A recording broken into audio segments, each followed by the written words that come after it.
These are sculptures made from liquid, but their creation didn't just happen willy-nilly. They required an obsession. This one is great because it's a column with a ball on top and then the second drop hitting that ball. It's not been separated at all, so it forms a hat on top of the column without ever being separated. Martin Waugh is a physicist by training, a computer programmer by trade, and a tinkerer by night. His experiments creating sculptures with water began with a bang.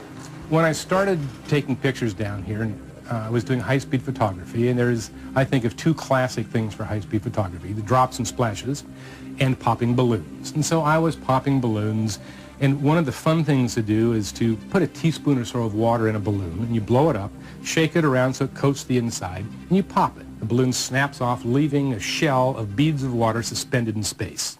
Very neat picture. I thought, well, oil, let's try oil. So a little olive oil in the balloon, shake it around, pop it. Well, the oil sticks to the balloon, and so it throws oil all over the basement, all over the camera, the lens, and so forth, and you spend the rest of the night cleaning it up. Martin's basement studio isn't very big. Then again, drops of water don't require that much space, just a lot of patience. It's partly photography, but the more important part, or the more difficult part, is actually sculpting the liquids. Once I get the photography set up, it stays pretty well put. But trying to deal with the liquids is very difficult. They're willfully nonlinear, as I call them.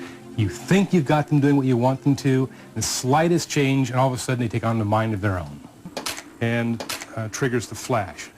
Martin can control up to a point what shapes he wants in the water by changing the timing of the drops. This is a drop falling. It gets closer to the water, and you can see the reflection of it. It enters the water as a small splash, creates a coronet, which collapses some, and as it collapses, it pushes up the column in the middle.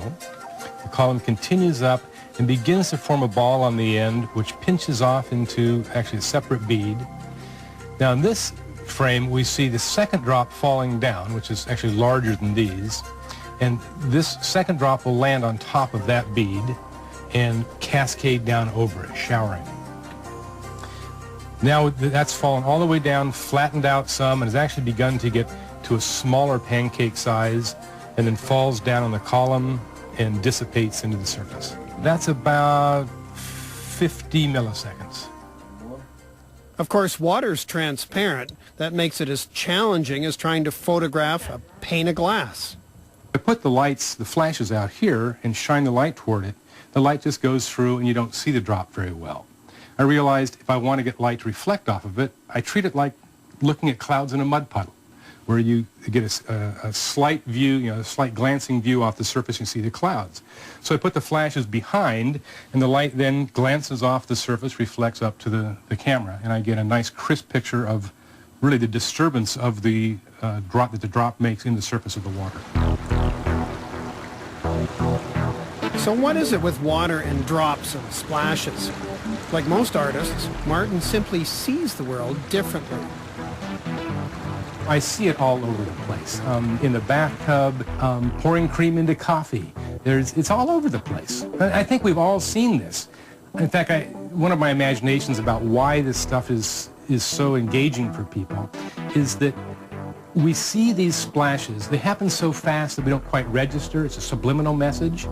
And when they're captured with high-speed photography, we actually see it. And it reminds us of something that we didn't quite remember before. It's like meeting an old friend that we've never met. Martin's work has sold all over the world. Advertisers have used his images because people connect with them on a very basic level.